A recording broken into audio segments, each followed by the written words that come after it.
This video we're going to cover, can military surplus or older firearms, say they've been sitting around the house, maybe a relative left you, like this Smith & Wesson here, in 32 Smith & Wesson.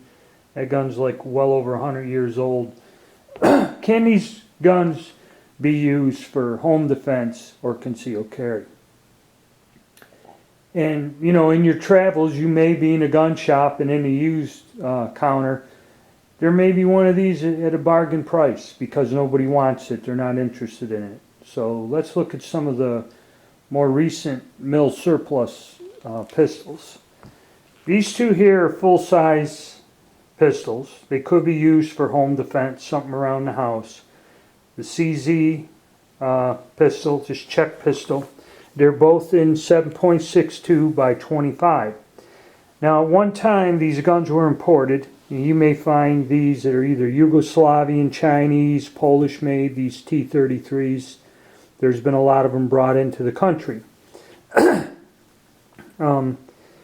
was a lot of these. You don't see these much anymore. The supply dwindled. But at the time, the ammunition was dirt cheap. You could buy cases of it for less than $100. Now that's gone. But because of that, manufacturers started making it. So instead of the corrosive stuff, you can get, I bought a box of jacketed hollow points, and I will make a video shooting it. You can get factory fresh ammo, or like I said, jacketed hollow points. So now you got a good defense gun. Downside is, on all of these, they have older style sights, which are usually pretty small, pretty hard to see. You know, they're not target guns. You see where I painted that one. They all have small, old-fashioned sights. This one here is like, you know, non-adjustable. Most of them, some you might be able to drift them, but the sights are probably the biggest drawback on all of these guns. Okay, and ammunition availability. Next one up is Makarov, and that's in 9mm Makarov. A little bit more power than a 380. They did import some of these with adjustable sights from Russia. They'll look the same, but they were a commercial version. This is a military one. They'll have nice adjustable sights and could be either in the Makarov or 380. Kind of a big gun for 380. I put the 45 up here because it's to represent like the Spanish Star or Spanish Model B. There are a bunch of, they'd be scaled down 9mm pistols that look just like the government automatic made in Spain. There were a bunch of them brought in. That's pretty good general purpose gun for around the house. This is the post-war Walther P1. They were common at one time, now they are not. They stopped importing them. But it's basically the old World War II design with a alloy frame, military finish, 7-shot 9mm. Some drawbacks to it, but still, if you get a deal or find one somebody doesn't want, good gun to have around for home defense. All of these are good for home defense. And now we'll get into the two Polish pistols, the P83 and the P64. Probably out of all the surplus guns, and these 64s are still available, is this one here be a good concealed carry gun. This is a double single action with a decocker. The only drawback is the sights are pretty small. These guns are accurate, they're reliable, you know, they're pretty small, you can easily conceal them, and they go for about $220, I think. You know, got a chrome line border, pretty rugged gun. That would probably, out of all the mil surplus, be a concealed carry, or one of the numerous. This here is an old Czech pistol, I think a 70, CZ70, and this is in 32 auto. But again, like a Walther PP design, accurate gun, well-made gun, but again, you know, minuscule sights.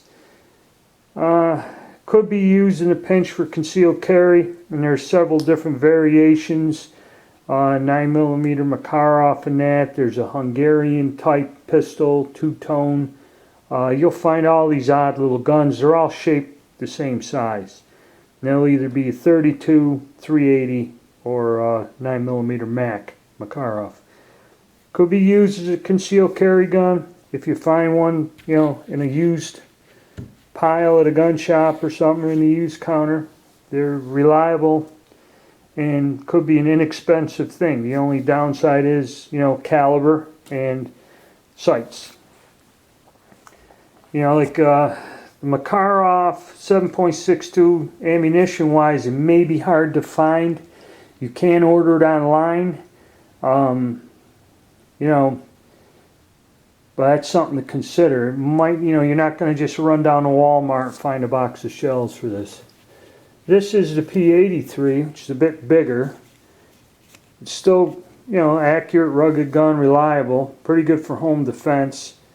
You could carry it. It isn't quite as small as the other one, but could be used in a pinch.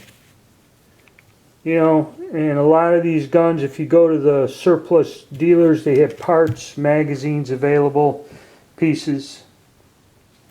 And then we'll go into, like, say somebody left you an old gun in the family, like this here. You find an old Smith. Now this one here, like I said, it's over 100 years old. It's 32 Smith & Wesson.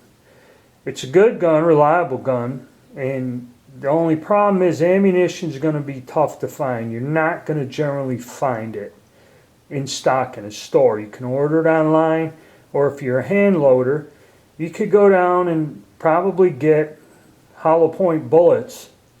And you know, it's not a powerhouse. It's not a huge bullet either. Probably under 100 grains, like 90, 85 grain bullet. But you know, you could, with a little work, turn this into a viable self-defense weapon with the proper ammo. It's just the ammunition is not going to be readily available or cheap. Okay, but say somebody left you the gun, you got zero into the gun, and you know, again, it's up to you. The downside is availability of the ammo. I put this French revolver out here because this is a good example. Say somebody gives you some unknown old gun like this, okay? Bad idea. This here, they do make modern ammunition for this. In Italy, once every 5 or 8 years, they'll make a run of ammo. So ammunition's obsolete. Nice gun, functional gun, but you know, the ammunition's rarer than the gun. So some of these old military guns could be a bad idea and should just not even be considered. That's one of them. And I put that 38 up there. There is also, other than military surplus, there's what they call law enforcement trade-ins. This is when a police department buys new guns, takes their old guns and sells them, and a lot of online wholesalers. You don't see the 38s much anymore. The last batch that came in was a year or so ago. It was from somewhere in the Middle East. It was a police department. But you will see Glocks, a lot of Glocks, SIGs, law enforcement trade-ins in various calibers, 40s, 9s, some police departments, 45 pistols, and the Berettas, 92s, I think, like the military uses. You'll also find them on the surplus market, which are all pretty good guns in their own right. You know, they're service guns. They'll be beat up and worn and used, but you can get them at a considerable discount when they have a sale on them. So that's covering this venue. It's something you should look into, but I know most of you, if you're not really familiar with guns, it's not a good idea to fool around with the old ones unless you're going to work with them and spend some time with them. But some of us that collect them already have them, and yeah, they could be used for the purpose of home defense and or concealed carry.